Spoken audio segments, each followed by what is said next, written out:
আগের ব্লগে তো তোমরা দেখতেই পেলে যে বরের কি নাচ। তো এবার রিসেপশন পার্টিতে কি খেলাম সেই ভিডিও নিয়ে চলে এসেছি। তো প্রথমে ছিল ডিমের ডেভিল, বেশ ভালোই ছিল। তারপর একটু স্যালাড দিয়ে ডিমের ডেভিলটা খেয়ে নিলাম।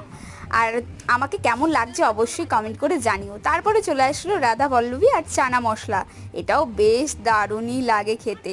তারপরে চলে আসলো সাদা ভাত, মিক্সড ডাল আর বাবুর ভুজিয়া, নতুন আইটেম। তো বেশ ভালোই লাগলো ডাল দিয়ে খেতে। তারপরে চলে আসলো কাতলা কালিয়া।